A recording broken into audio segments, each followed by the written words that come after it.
Hello, my name's Amy, and I am a recent graduate from St. Olaf. I studied English and chemistry.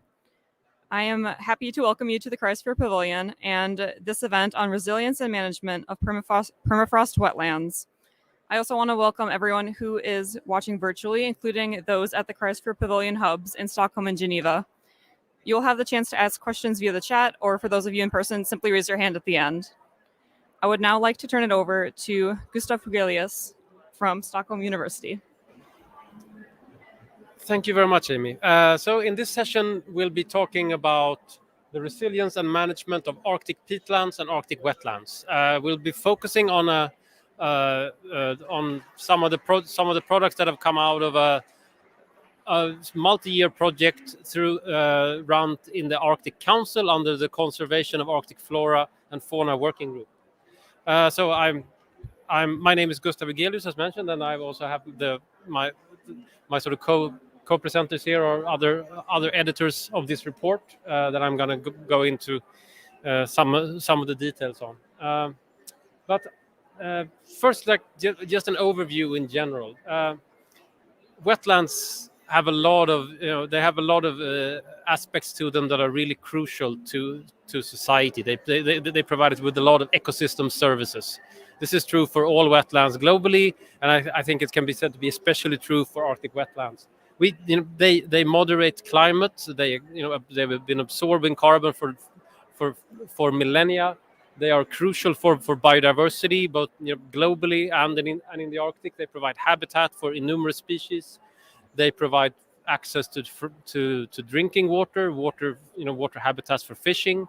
They are crucial for food security, and you could say that they're globally important and locally important at the same time. So it's when you're working with wetlands, it's an issue that crosses a lot of scales and borders.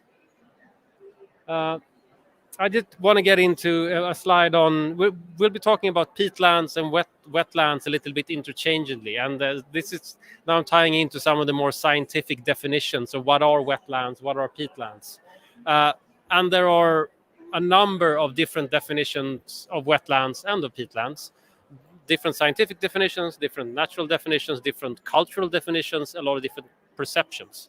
So when you get a lot of people together trying to have discussions about the same thing, it's good that that you're actually talking about the same thing. So definitions are really important to us.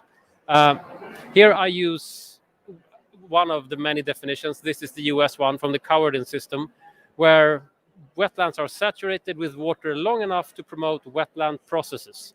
That includes poorly drained soils and hydrophytic vegetation, so plants that are basically adapted to living in wet areas. And the soils are also affected by this. They become stagnant and usually poor in oxygen, which means that the decomposition processes are slowed down and you have organic matter building up. And that brings us to the next type of wetland we're going to talk about, which are peatlands. So when you have stagnant conditions, plant remains accumulate over a long time, and you get peat accumulating in the soil. And a peatland is then a wetland that has more than 40 centimeters of peat at the surface. Then all of a sudden you have a peatland by most definitions. There are a couple of others, but this is the definition that aligns with what soil scientists would call a peatland. So that it's quite useful as it crosses several domains. Here you see a photograph of quite typical permafrost peatland in the Arctic. You see some of my colleagues are trying to dig out a profile there so that we can sample it and get some nice samples of the peat. What is actually striking with that peatland is that it's not wet. And that is because the permafrost degrading in the soil leads to a lot of ice being accumulated as well, which lifts the whole peatland or the whole wetland up. You actually get a dry surface on the wetland.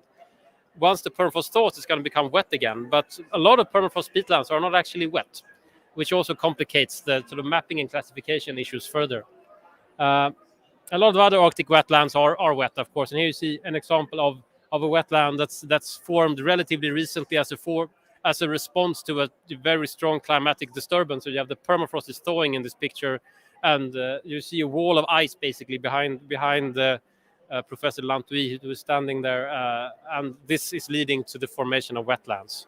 But of course, there are also enormous areas of pristine wetlands that are not created by climate change, and those are also the ones that we need to safeguard. I mentioned earlier that wetlands they're locally, regionally important, but they're also globally important. If you look at it, this is a map that shows northern peatland coverage north of the tropics. The redder colors are where you see more peatland. So now we're talking just peat, not the wetlands necessarily. And what we find here is that most of the northern peatlands, and indeed most of the global peatlands, are found at high latitudes in the Arctic or the subarctic. This slide shows you a couple of different lines, but if you focus on the red line and the fat black line, they show you the peatland extent and the amount of carbon that is stored in peat by latitude.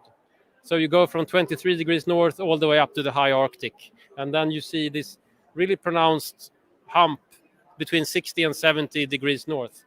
And actually more than 50% of all of the global peat carbon is stored between 60 and 70 degrees north. So that is, that's an area that's also doing a huge global ecosystem service by having tied up carbon dioxide into plants, into peat for several millennia. And this and many other sort of valuable ecosystem services that wetlands provide are now under threat as the climate is warming. So that was just a general introduction, going through some terminology. And now I want to speak more on this report, the resilience and management of Arctic wetlands, which is actually, it's not just a report, it's an overarching CAF project in the conservation of Arctic flora and fauna that's been running for several years and that has several reports and outputs, and that also luckily will have a continuation into the future.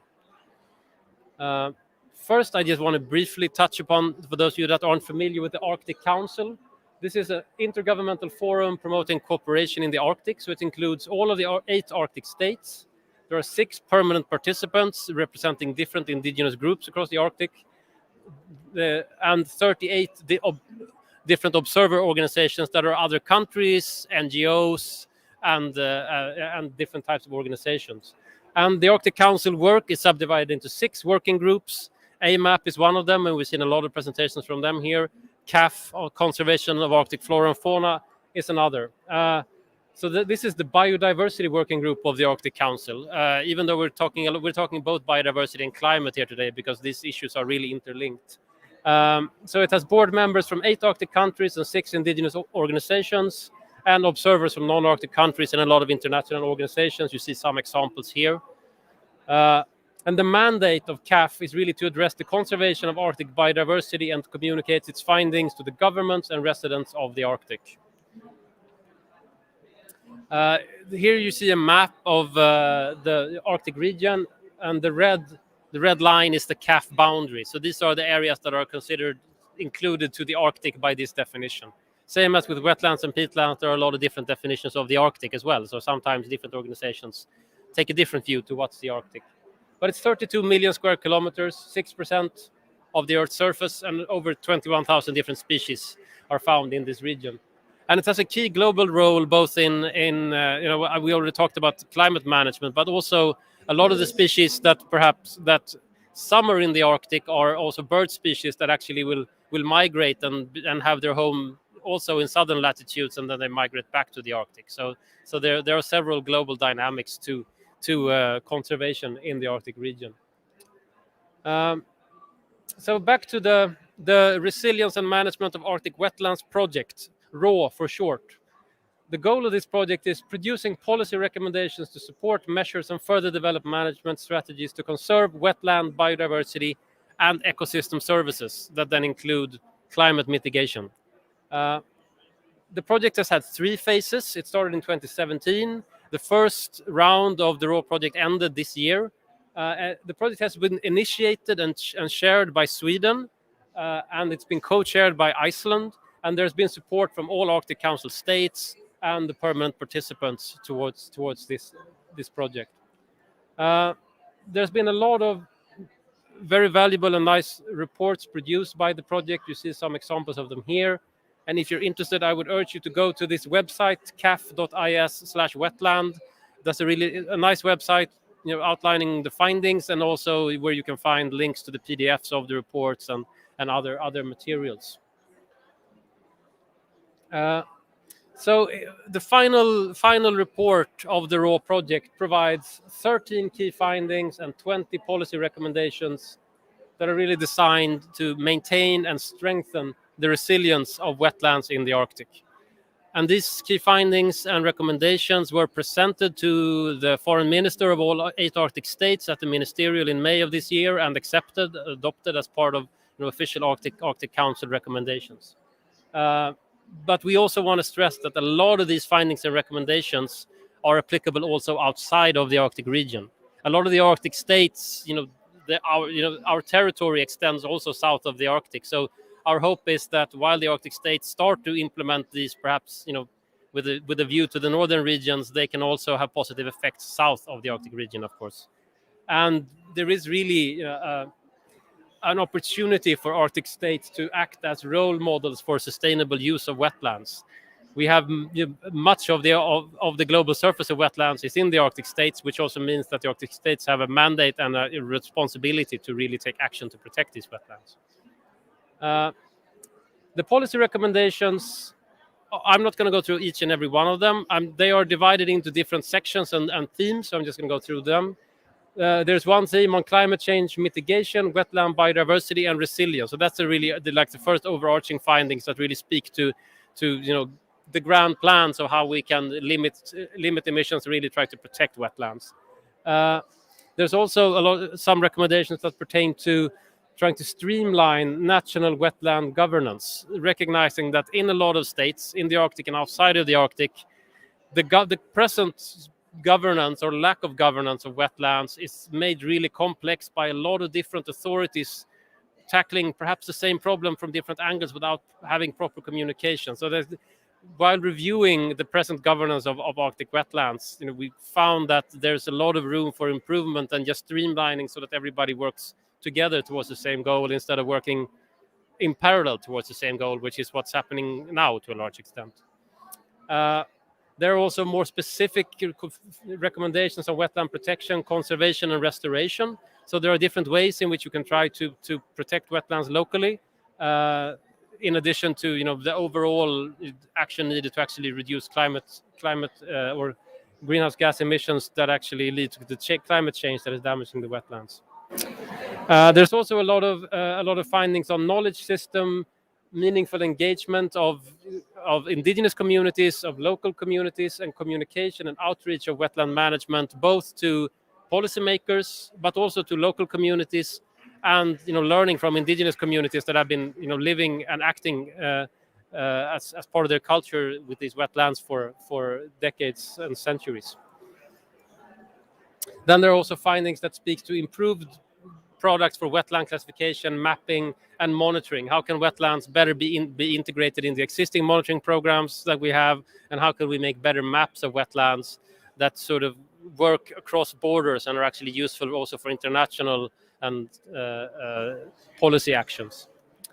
So then there's also a need for an overall coordination of Arctic wetland actions, research, and monitoring, both at not just at the national level but also at the international level.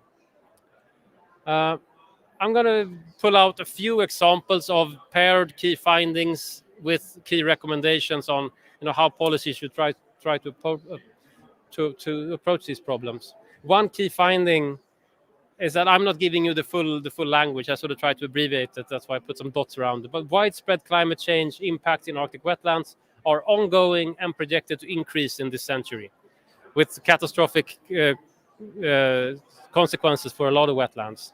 So one of the policy recommendations is to encourage Arctic cooperation to amplify efforts to reduce fossil fuel emissions both inside and outside of the Arctic. So we're quite happy to have an official Arctic Council policy recommendation that really speaks to the need of this, because that is quite important to us. And I'm just going to give some examples of why this is really crucially important.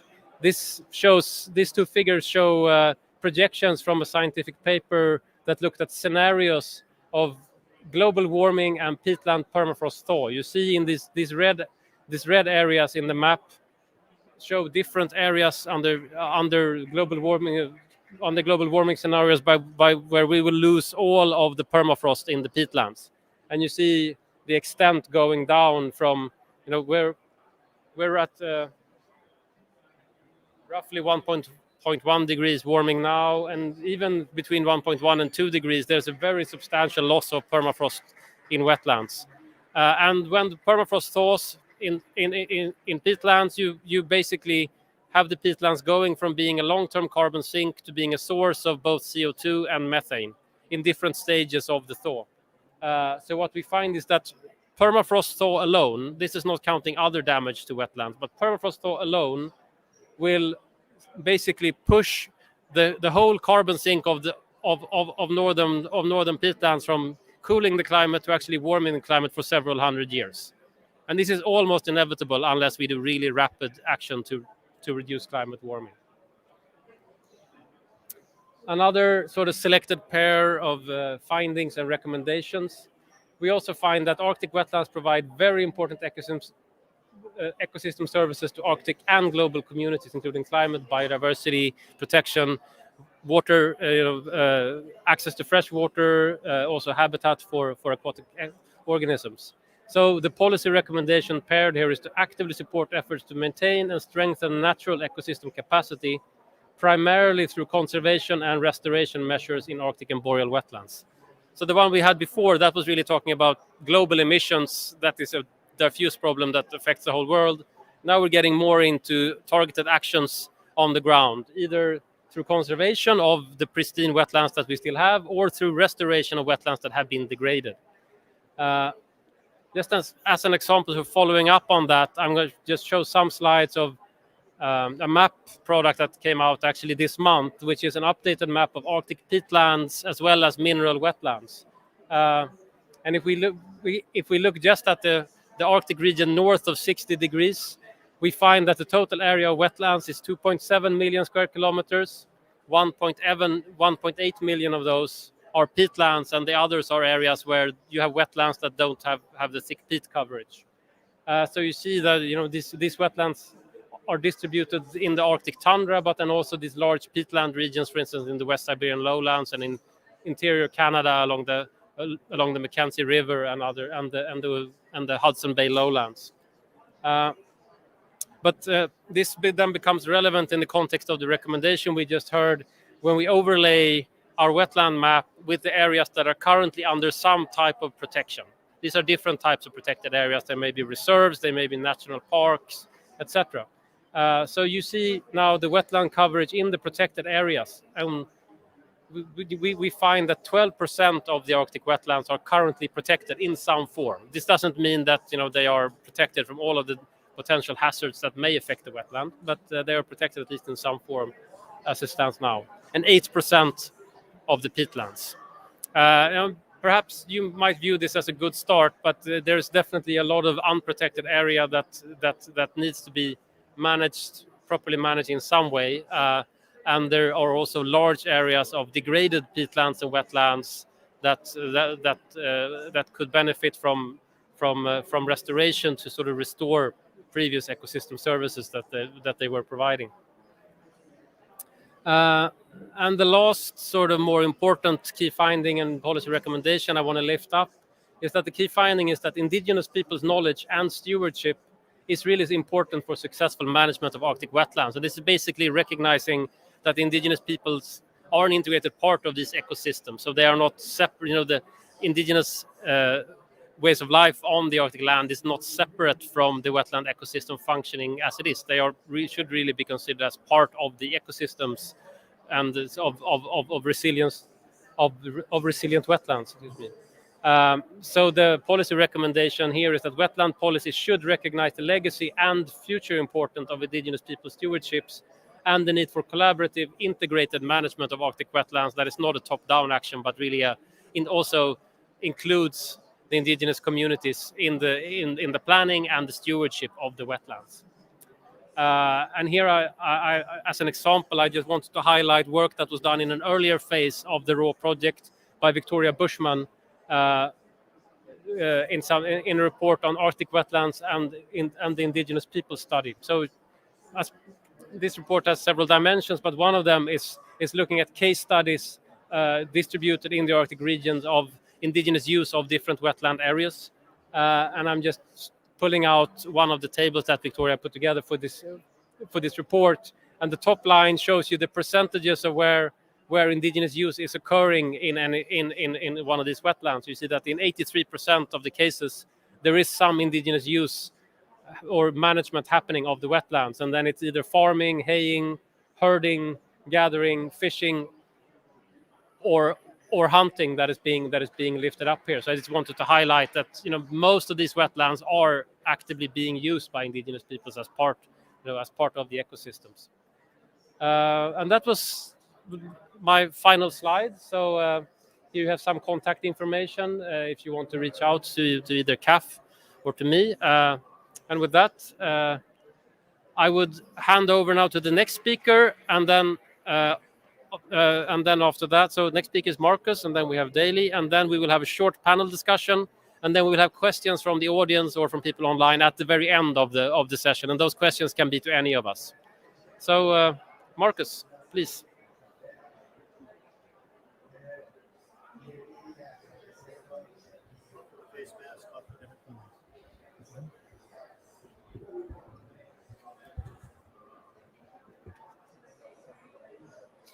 So let me get situated while we're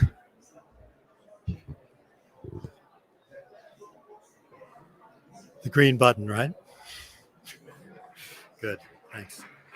So thanks. I thought I'd start off with a little bit of an exercise here, and ask you all what's wrong with this picture. I understand it's hard to participate when you're covered. So let me offer a few suggestions to help move it along. One is that it's a mess. That's pretty obvious. The activity that's taking place here is described in a variety of different ways. One of those is peat mining.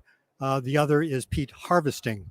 And part of what's interesting here is that the terminology that we use says a lot about the orientation of people to the activities that are taking place. So there's a bit of a struggle with the industry that does this work over what kind of terms we use. But there are some invisible or relatively invisible problems with this picture as well. One of those is the ecosystem disturbances that are taking place.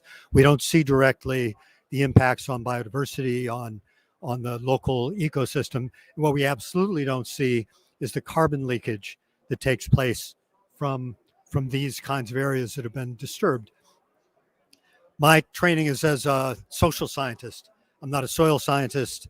And it was shocking for me to learn how much carbon leakage comes from these degraded wetland areas.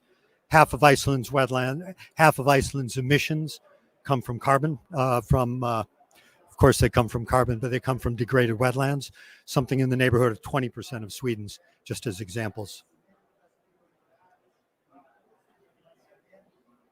So let me move on to following up on Gustaf's very nice presentation, and thanks for providing the background on that as well. I think what we want to focus on is a broader question of what is the social response to the ecosystem changes that human activities have generated. And that turns out to be a fairly complex question because it requires us to think iteratively, not just in the one step kind of what do I get for these actions that we often engage with.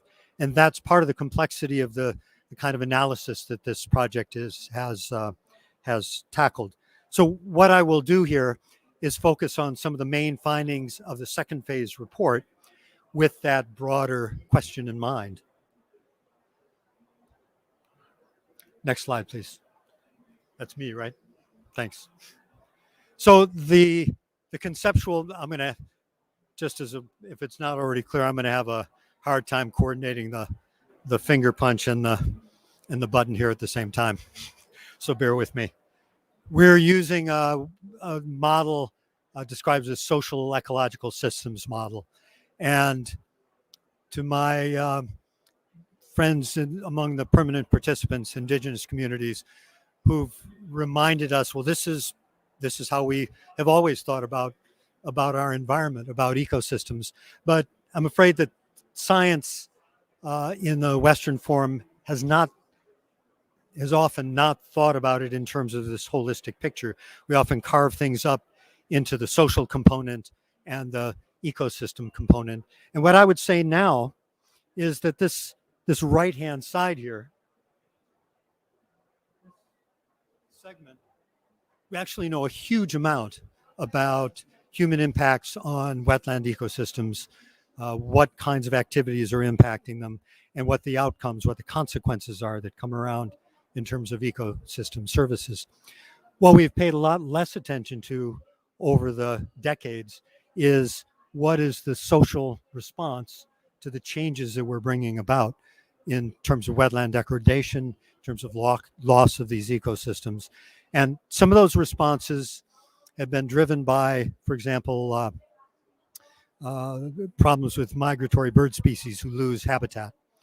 But we not only need to think about this entire cycle systematically, but we need to think about this cycle as repeating itself so that we're not only responding to the first order changes that we bring on, but we're responding to forks in the road, you could say, that occur when those changes are reinforced and strengthened. And what we often find is that some groups in society find those changes to be opportunities, while other groups in society read those changes as real warning signals that we need to respond to and back off. And that's where a lot of the social struggle takes place.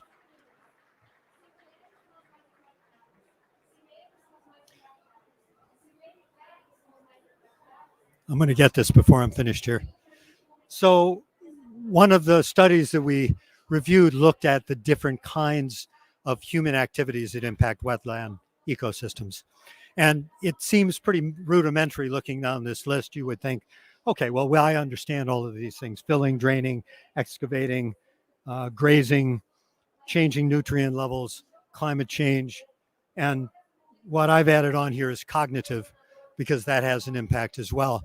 What's important about creating these categories is understanding the temporal and spatial distance between the activity and the consequences that take place, and the differences between the organized groups in society that benefit from these activities and the ones who either may be observers who aren't especially aware, or who may find themselves suffering from the side effects of these things.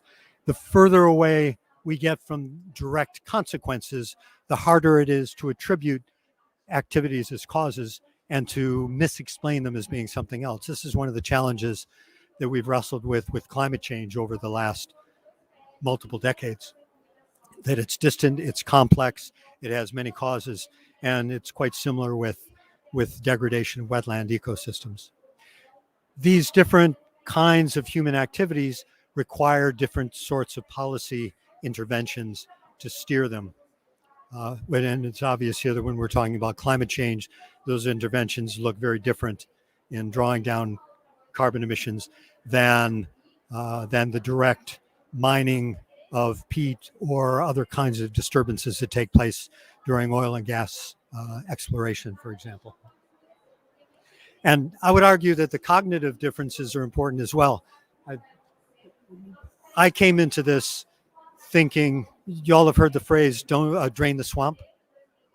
It's been around for 100 years, most recently used by a president recently pushed out of office. But it's an old phrase that's been used in the British Isles, used in the US, not only by Donald Trump, but also Nancy Pelosi.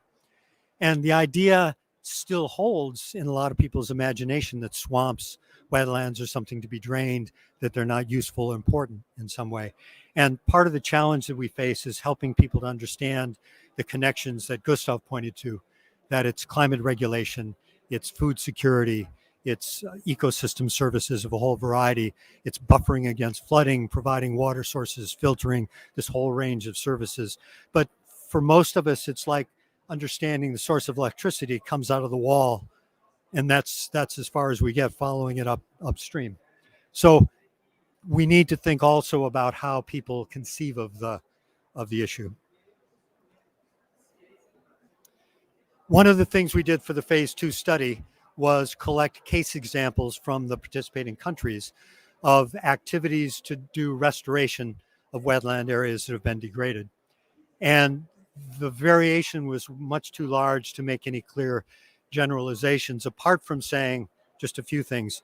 One, from all of these countries, they range from very small scale restoration efforts, finding a small spring that was blocked and trying to restore that in the context of commercial activity nearby, to restoring sort of quite wide areas that have been disturbed by oil and gas exploration and just left a mess afterwards.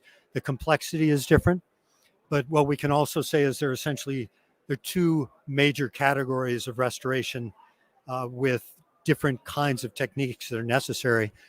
In the Scandinavian countries and in parts of Canada, the main damage has been done by ditching and draining, trying to make the land useful for other activities. In Alaska, parts of Canada, and Russia, a lot of the damage is done by oil and gas exploration and heavy equipment that's damaged tundra, and the plant life complexity there requires different sorts of measures. It's also much trickier to do the restoration. Scandinavia, it's a lot of backfilling ditches and making sure your equipment doesn't sink into the space that you're restoring.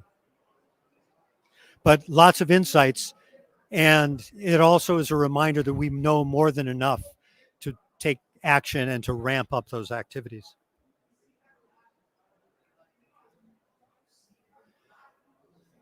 I'm going to move through this fairly quickly, but part of what we saw is a lot of complexity in the policy structure and implementation across the Arctic countries. And I think we often overlook it. We talk about policy as the solution to the social issues or environmental issues that we face. And I spent a lot of years doing legislative work thinking that if we managed to pass a new law or new regulations that we had succeeded, and discovering afterwards that that wasn't nearly enough. So we need to think of this as a chain of actions, from recognizing and defining a problem to determining the shape of that problem, developing measures to correct it, and implementing those measures. So all the way from knowledge to action. Part of what we find here is that process goes on across different scales. So from local to regional to national to international. And because it's going on at different scales, it doesn't always synchronize very well. So what you get very often in this nested system are regulations at the national level to mesh pretty badly or dysfunctionally with what's being done at a local level. And one of the areas of streamlining that we referred to in the report is making sure that we actually look at how these policies hang together and take steps to align them so that they're much more effective in this space. So it's not that a lot of work has not been done, but there's a lot of alignment that needs to take place. One of the other elements of this policy structure is that when authority is granted to government agencies or by government agencies or to civil society organizations, it's often very mixed. It's sort of distributed in according to different logics.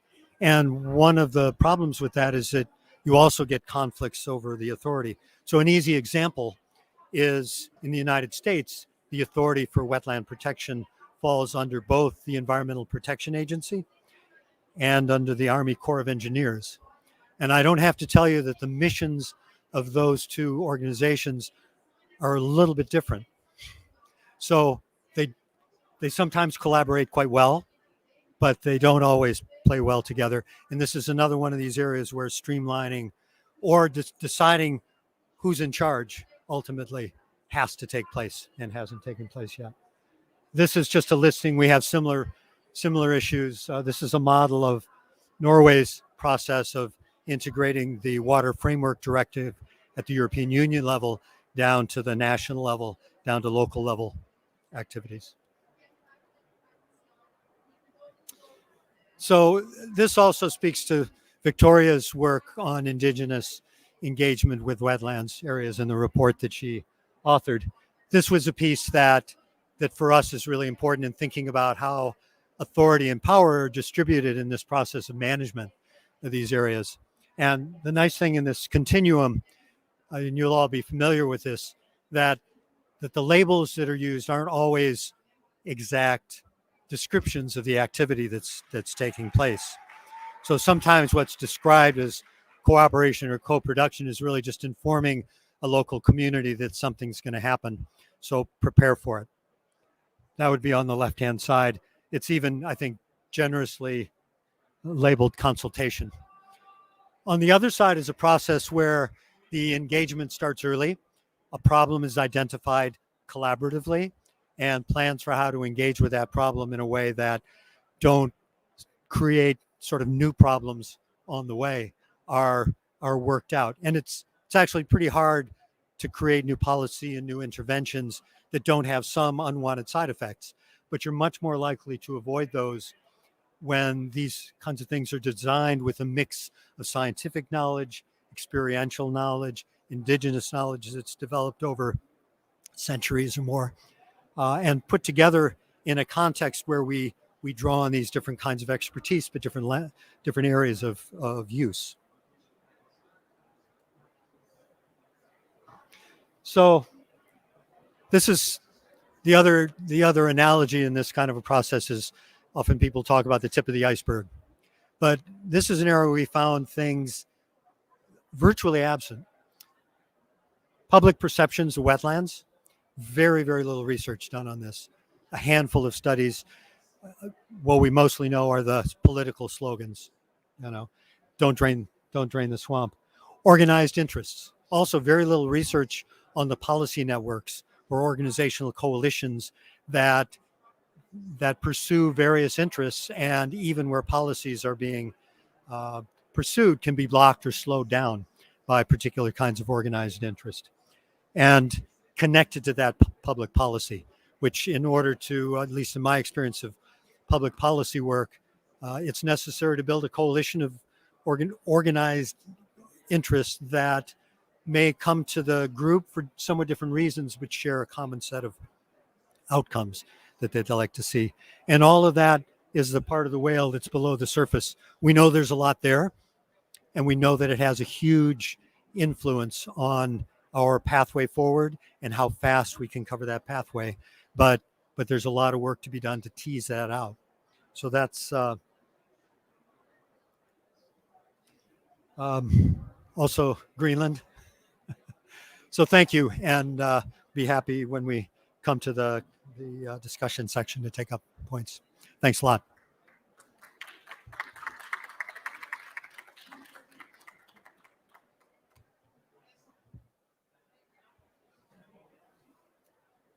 Okay, so our third and final speaker will be Dalee Samboo, who's the chair of the Inuit Circumpolar Council.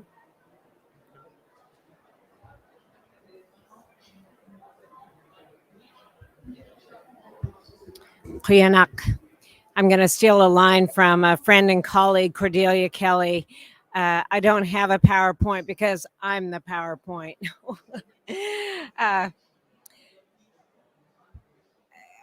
First of all, let me say that we have some Inuit in the room. I want to point out that Lisa Koperkulek, the ICC Vice President for International Affairs and an Executive Council member from Canada, is present. Also, Crystal Martin-Lipinski, who has been extraordinary here at the COP26.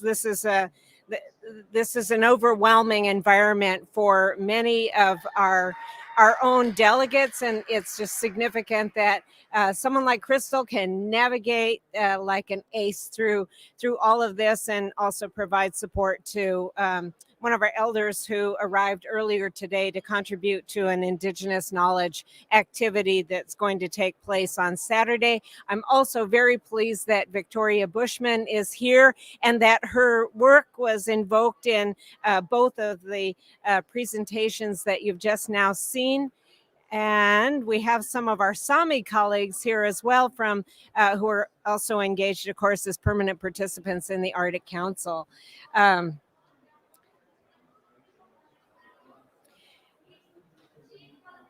Inuit traditional territory comprises just over 40% of the circumpolar Arctic. I've talked to some geographers at Dalhousie, and I said, I want an exact number.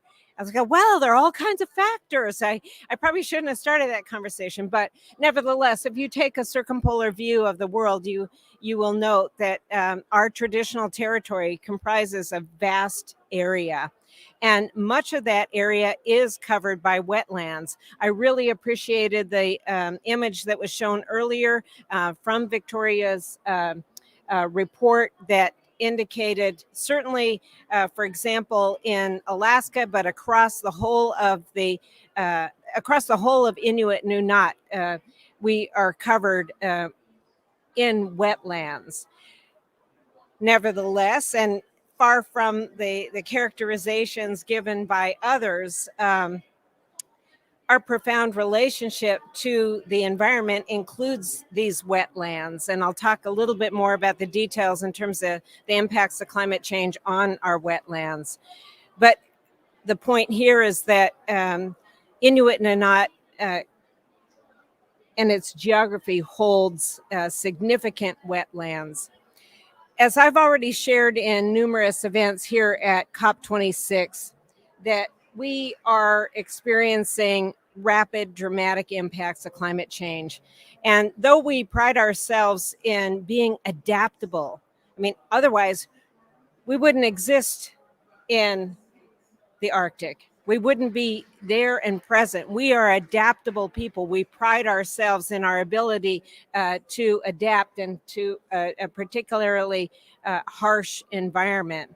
But it's based upon the accumulated knowledge and experience that we have in terms of adapting to this region of the world, an important and integral region of the world that contributes much to, global weather, ocean currents, you name it. And that's an important dimension. I was pleased to hear the previous speakers both refer to the holistic approach. If we think about even the decisions here at COP26, we're talking about one system. We're talking about an important element being the Arctic in this one system, so that holistic approach is not only the lens that we see our relationship with the Arctic environment, but all of the issues facing all of humanity at this point. So I've said repeatedly, and those who are following me around might be tired of hearing about how dramatic the impacts of climate change are upon our people. And I want to hearken back to a quote made by Eben Hobson, who's recognized as the founder of the Inuit Circumpolar Council. He brought Inuit together for the first organizing meeting in June of 1977. And this quote is, it speaks volumes about numerous elements of our people, our way of life, and our relationship to the environment. He stated, "Our language contains the memory of 4,000 years of human survival through the conservation and good managing of our Arctic wealth. Our language contains the intricate knowledge of the sea ice that we not the sea ice. I'm so focused on the marine environment. Of the ice that we have seen no others demonstrate." And if you think about that quote, and if you think about what Hobson was saying, really with the objective of trying to create a space at the table, political as well as intellectual space at the table, to ensure that we're participating based upon this intricate knowledge of the ice that really, if you think about it, still to this day, we have seen no others demonstrate, right? We got all this research going on, places, academic institutions across the globe, far from the Arctic region, have drawn and attracted funds to understand ice in the Arctic. And of course, we're in phases of dramatic change right now. But again, he was speaking volumes about our sustainable development, adaptation, knowledge, environmental stewardship, and much more.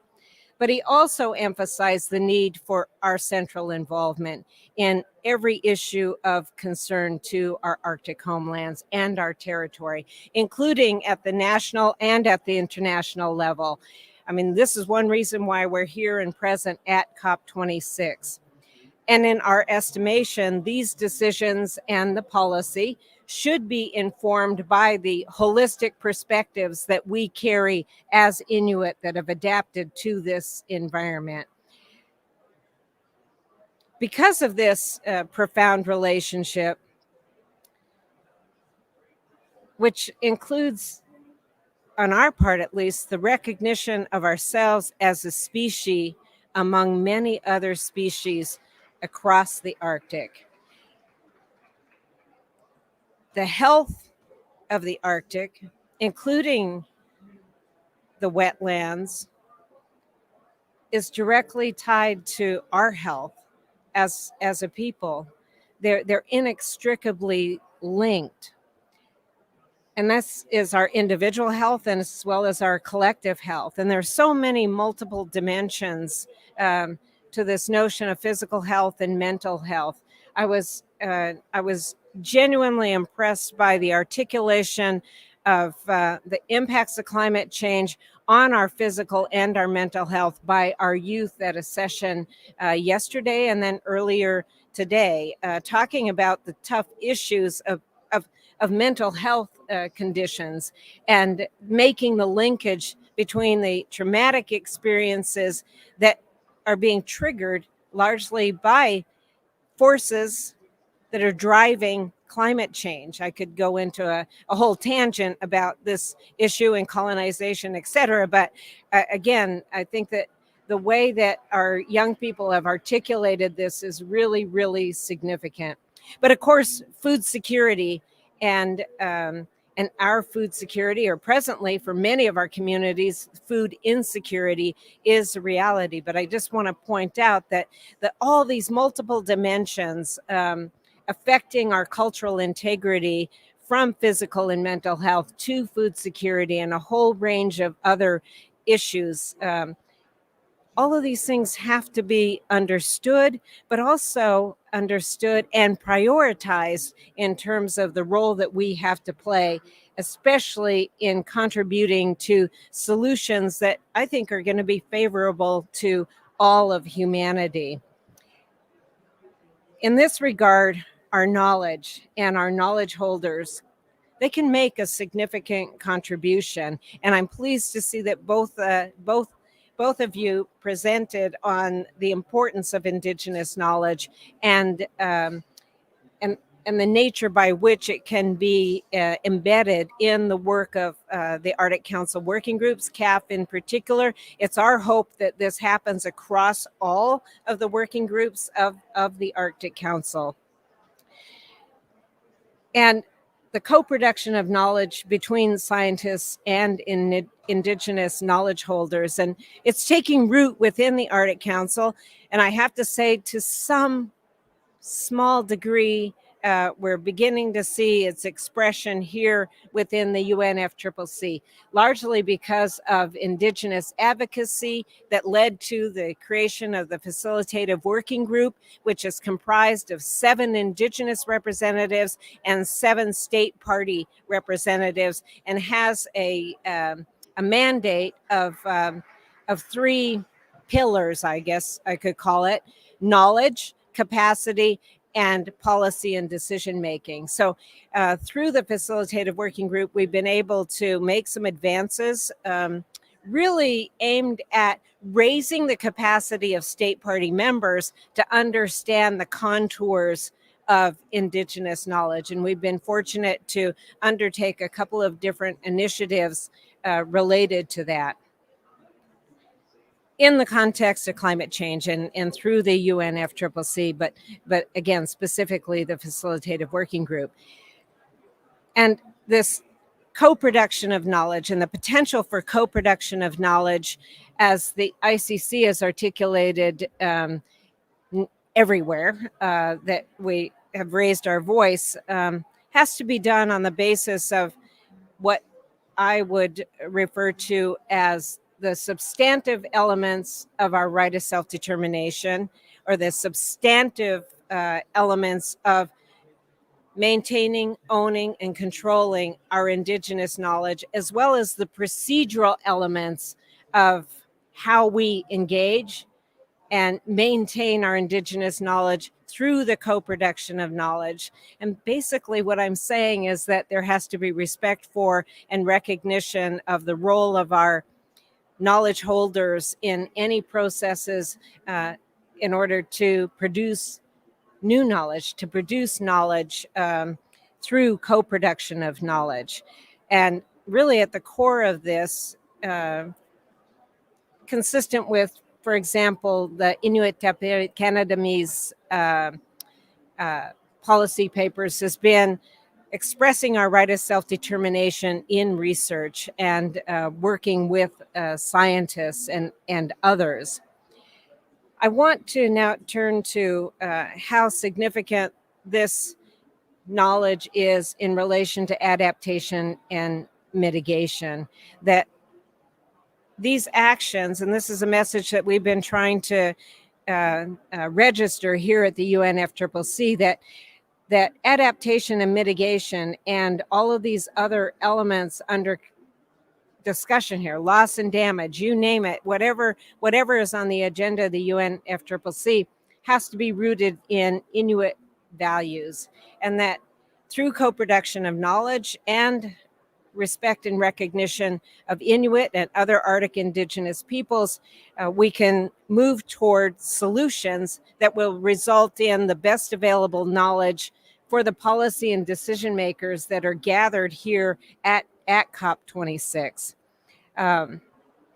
In terms of the wetlands, there are many changes occurring across Inuit Nunat, and they're all interconnected. We are seeing the loss of permafrost, and the image that you started your presentation with, Martin, was indicative of the kind of change that we're seeing. But the loss of permafrost resulting in changes in infrastructure, the drying of ponds where migratory birds stop over, impacts on the sources of food, the release of gases, which has already been addressed, deterioration of the integrity of the overall landscape. Other related disturbances of impacts on wetlands and climate change include the migration of animals, climate change specifically, the increase of storm surges, traversing the land as well, changes in the timing of vegetation, and again, the health of the landscape. I mean, someone in an earlier event spoke about the fact that in some areas the berries are coming early, or sometimes they're late, or sometimes they're just not good, right? I mean, these tiny observations are being taken in and monitored by our people. But throughout all of these changes, Indigenous knowledge has been helping to reveal the solutions and the opportunities for collaboration with Inuit and other Arctic Indigenous peoples. I've already mentioned the facilitative working group, and I just want to conclude with a comment about, at least in my assessment, there is an opportunity for the work of the Arctic Council working groups to intersect with the facilitative working group, and especially the Indigenous members of the facilitative working group, on the production of knowledge that will result in good decisions from the Conference of the Parties, but also are mutually beneficial for the Arctic Council. And for us to recognize that the members of the Arctic Council, though regarded as a soft law intergovernmental organization, they too are UN member states. They too are busy engaged in these negotiations and decision making.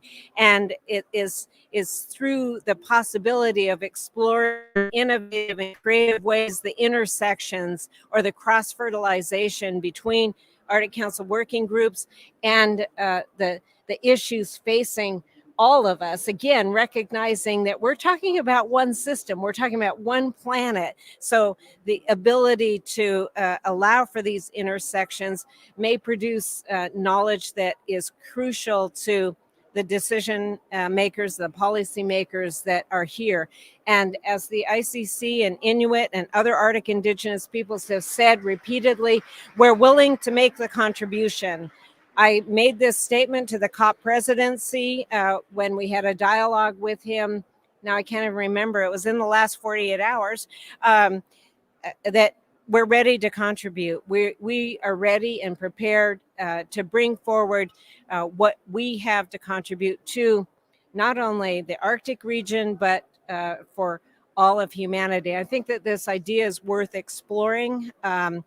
In our Zoom call in preparation for this meeting, I talked about a video that gives you a quick introduction of the facilitative working group, but I do believe it is one avenue for collaboration and cooperation, but even more significantly, the co-production of knowledge in the area of climate change and its impacts on the Arctic, its impacts on the Inuit and other Arctic indigenous peoples. So I'll stop there, and I had some notes about this notion of chain of actions and policy making and implementation, but I'll yield now for a less formal discussion. So Qianak, thank you.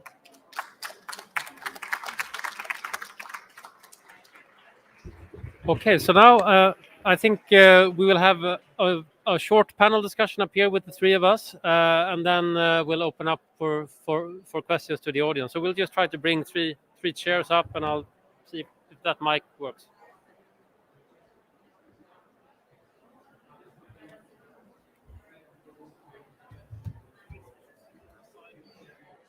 Maybe we can.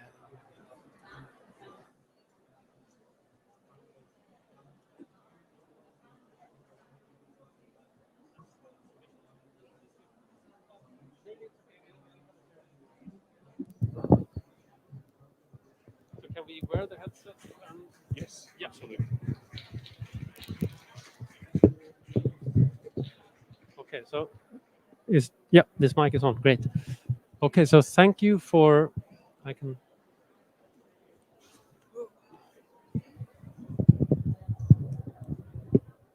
Sorry, some COVID logistics. So thank you for great presentations and perspectives. I'm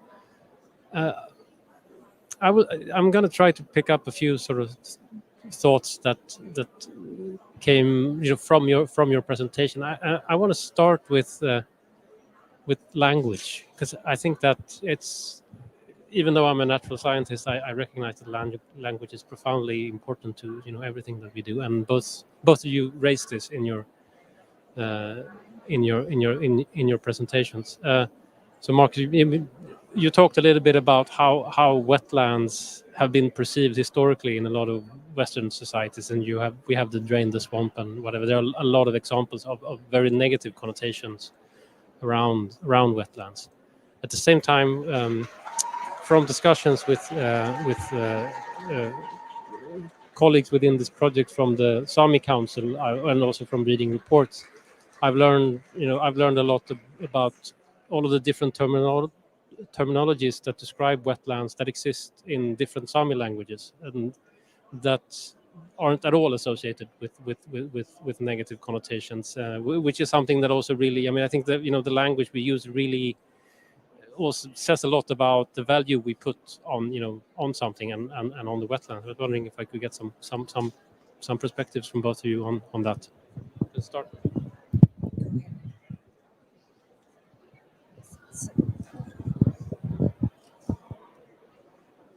Well, I was thinking when you made specific reference to language, words matter.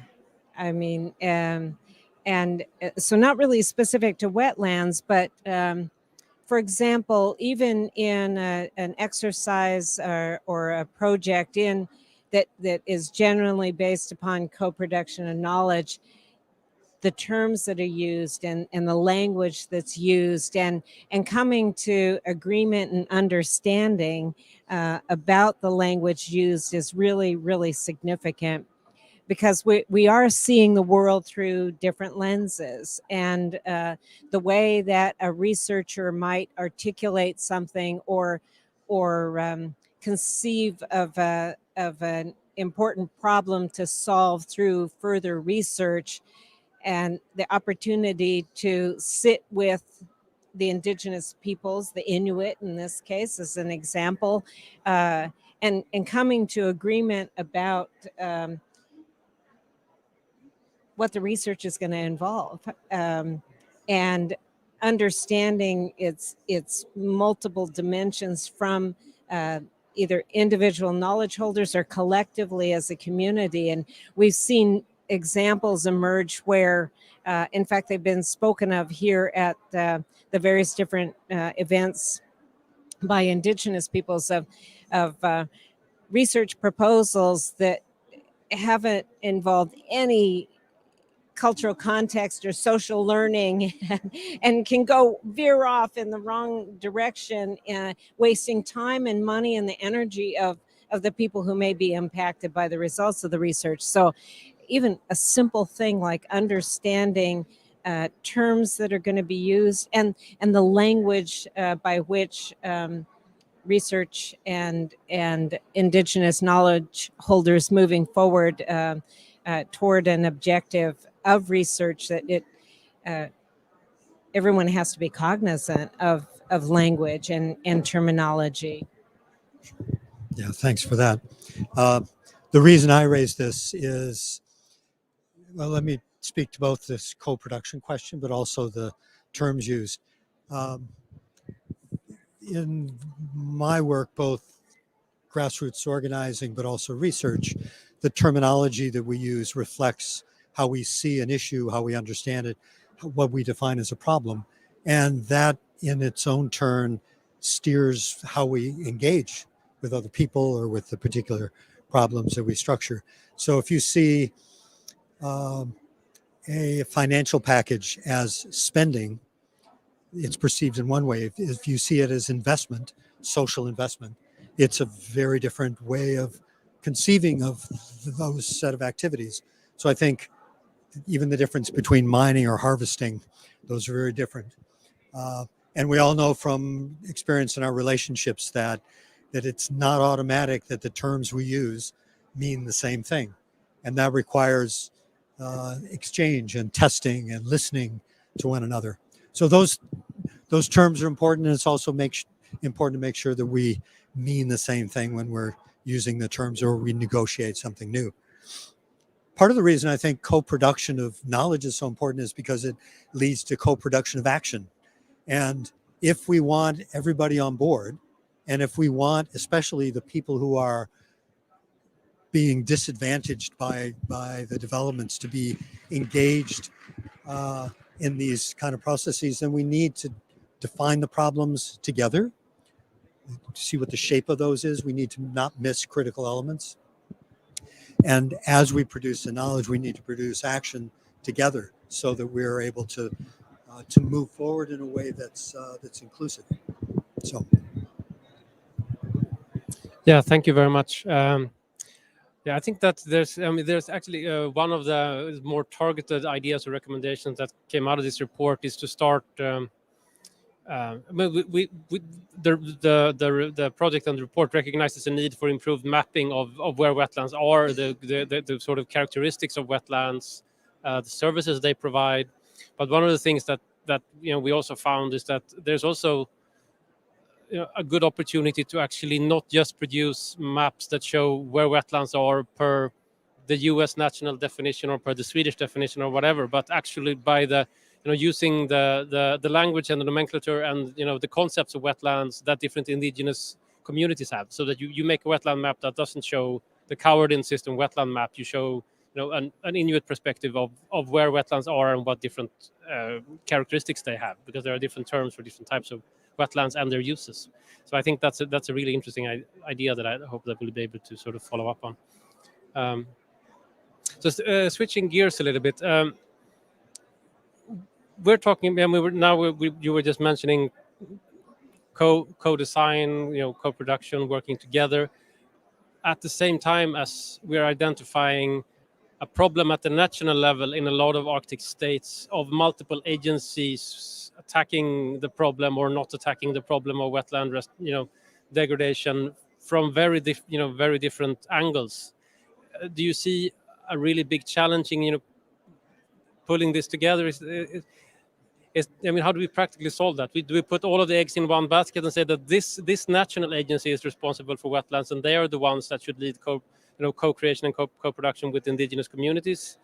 Or do you see getting multiple agencies together as well as with indigenous communities at the local level, where you're starting to get at actually a really tough challenge practically in some cases? So I'm just thinking, like, is there a risk of streamlining wetland governance is that you lose some perspectives because perhaps you can't have all of the relevant authorities or knowledge holders in the process anymore?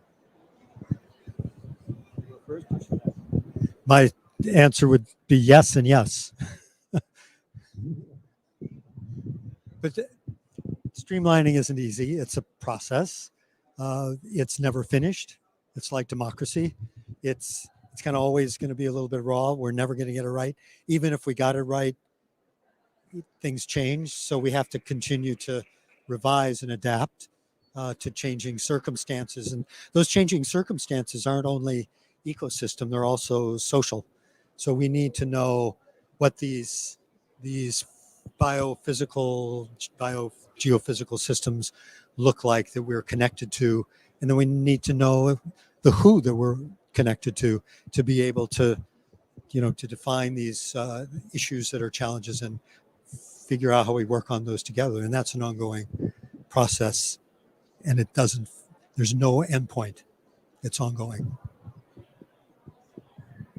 I think the only real solution is to put us in charge. No. That'll last for how long?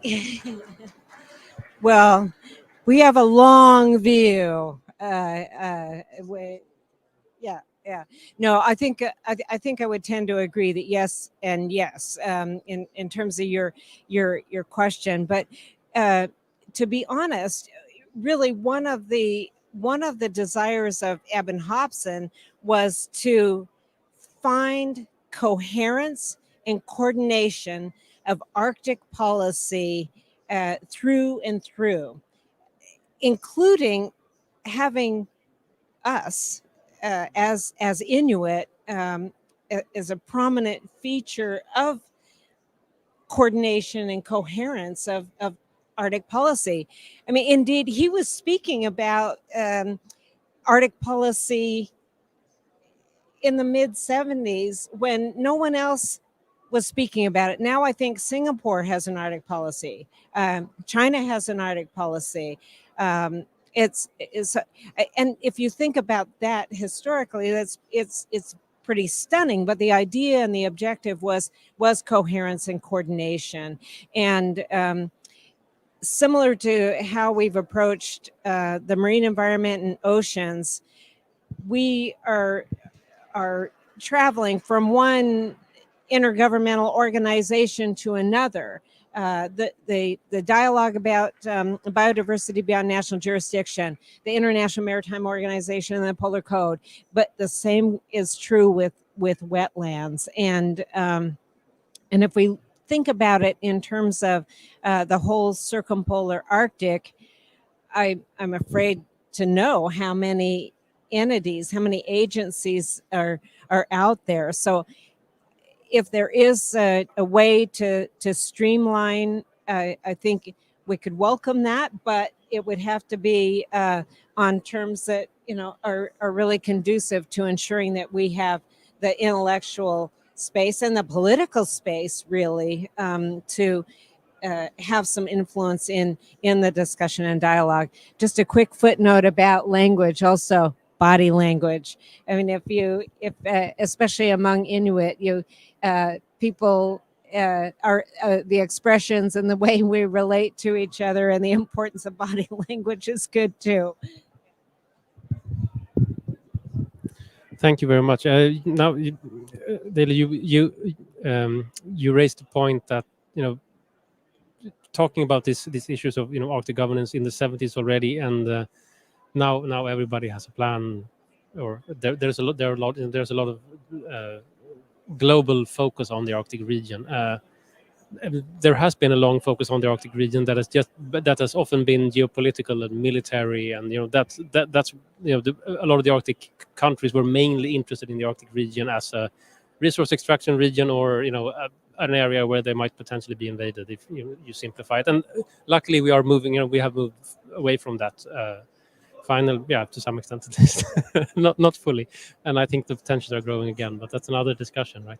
But at the same time, so one of the things that we speak about, in this, or in this report is or that we hope for, is the possibility for the Arctic region, including the states and the permanent participants, to really act as role models, given we have a responsibility, seeing that so much of the wetlands are actually there. And there's a good precedent for wetlands. The first global environmental convention was the Ramsar Convention, which is about protection of wetlands. So there's a legacy there as well, in that countries have been able to collaborate around wetlands. So do you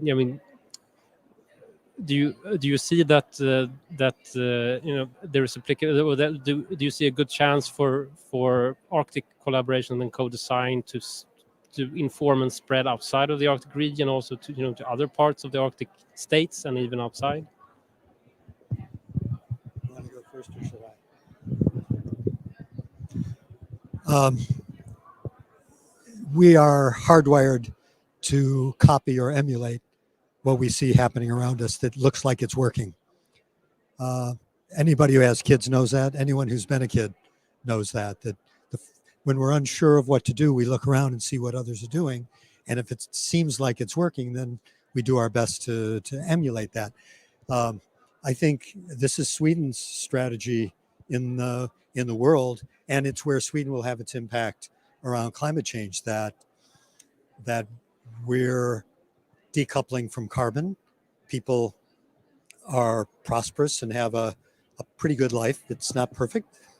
There are lots of things to improve, but showing that it can be done is a really important step to reducing the opposition and giving people a sense that this is possible.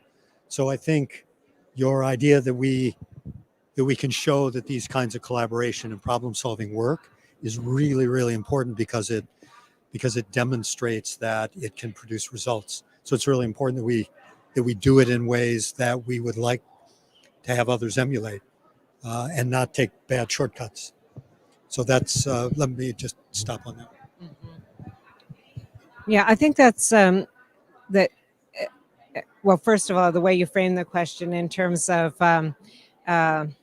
what we've seen in the Arctic and geostrategic and geopolitical interests, that unfortunately is starting to hover a little closer to us. But I do think that the elements and the structure, the mechanisms that they're there, and so you have all the ingredients, and how is it that we mix them together to make something that tastes pretty good to all of us, right? That's I think that's the key, and it really comes down to real implementation of implementation and on the basis of real respect and recognition. And that's why I said that, we're seeing important steps being taken, certainly in the Arctic Council. And there, Gunbritt Ritter, who's here with us as a permanent participant, probably knows this even better than I do about what the potential is in terms of the Arctic Council and the way it's composed. I have to say, though, that I'm still concerned about the role of the permanent participants as the issues get ratcheted up and the stakes get higher and higher and higher. Many may not know this, but I was the special assistant to the president of the ICC when the rules of procedure were being negotiated, and the president of the ICC at that time was Mary Simon, and she asked me, well, what do you think? And I looked at the draft of the rules of procedure and said, no, we need a direct seat at the table. In equity with the Arctic states, we need the right to vote. Because if something comes along and we don't have the right to vote, we're left behind. Yeah. And we're just objects rather than subjects in an area that geographically is traditionally our homeland.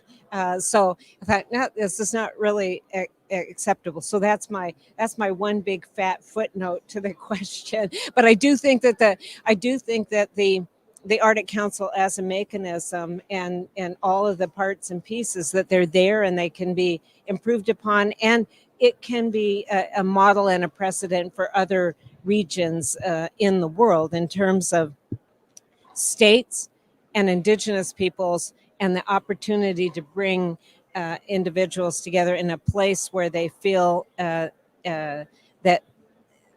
their contributions are going to register and really become the agents of change that are needed. I won't get into a comparative analysis with other parts of the world, but I do think that we have something to offer.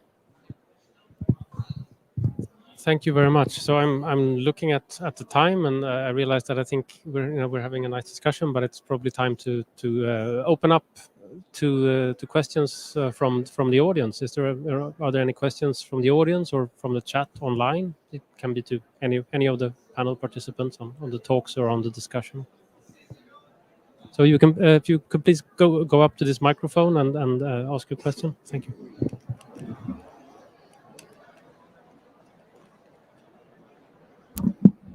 It might be more a technical question, but in your presentation, you spoke about the need to take indigenous knowledge into account, but you also spoke of restoration of wetlands if they should be damaged. Now, there's development projects increasing in the Arctic, and with large companies damaging homelands.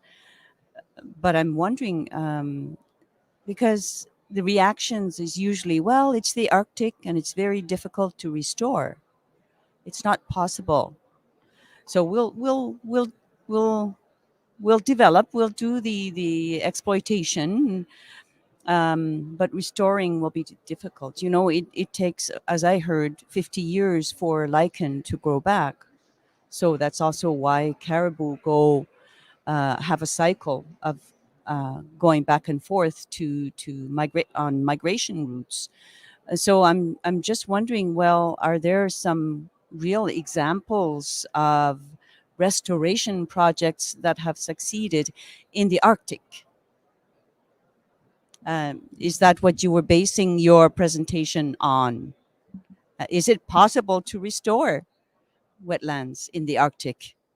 Thank you. So you're completely right that a lot of Arctic wetlands are very difficult to restore. I think especially when you come to a wetland where where you have permafrost in the ground that has been damaged, and you have loss of the permafrost system, the ground ice disappears, and you get a fundamental change of the whole landscape, and that is, I would say, almost impossible to restore.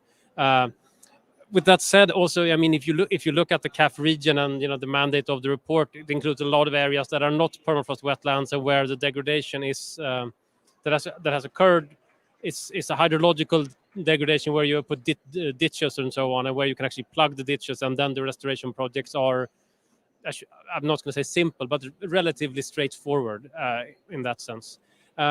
But there are actually some success stories of, I would call it ecological restoration, or ecological and hydrological restoration from the Western Russian Arctic, where Wetlands International are running restoration projects, where they basically, in areas that have been damaged by oil and gas extraction or by tracked vehicles driving across the tundra, where they do combined ecological and hydrological restoration, whereby they sort of restore the water. I mean, a wetland needs to be wet. It's in the name, right? So you need to restore the hydrological access to water but they also implant sort of areas of wetland vegetation and intact surface soil to the damaged wetlands, and get a much faster regrowth of the wetland system. So it's not, when it comes to large areas, I think it's difficult, and in a lot of areas, a lot of damaged wetlands,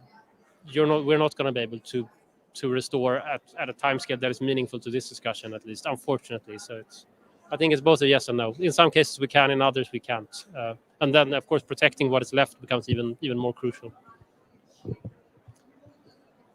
Do any of you want to speak to that?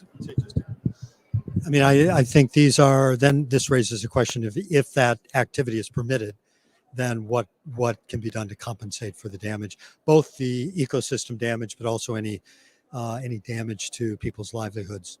So, and those are political questions. Then this first slide that I showed was peat mining, or harvesting, depending on which you prefer to use. And I mean, the people who have the most expertise in how to restore these areas, even if total restoration doesn't take place, are the people who are doing that work. So maybe we should be thinking in terms of multiples of restoring 2, 3, 5 times as much as is damaged, so that the net change is on the benefit side. I mean, I think there are lots of ways to develop political agreements that handle both the social and the ecosystem problems, but those we need to engage with those. I just wanted to comment on the opportunity I had to visit the Inuvialuit settlement region, Inuvik, and some of the other communities in that area. And a lot of the hunters and harvesters were talking about the invasion of beavers. And if you think about beavers and you think about wetlands, you kind of wonder what's going to happen, right? I mean, there were so many of them that it was an all-out hunt as many beaver as you possibly can. Then they had a problem at the landfill because of all the carcasses, etc. I mean, but at the same time, again, if you think about wetlands and the behavior of beaver, as well as their adaptation to the area.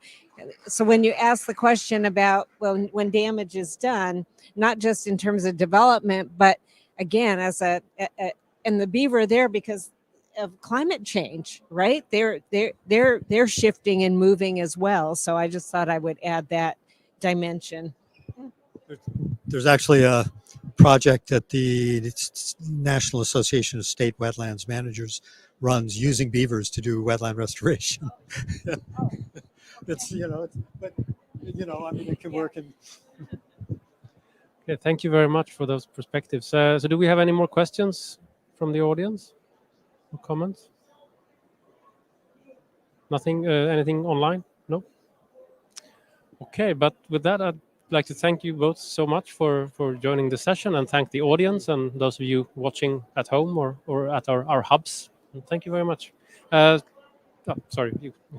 We have our next session starts at 6 o'clock UK time, and then that will be the final session of Permafrost Day here at the Chrysler Pavilion, and that session is going to take an overview look at permafrost thaw and overshoot warming scenarios. So what happens when the temperature goes up and then down again? So it's back to more carbon cycle discussions and touching on policy implications as well.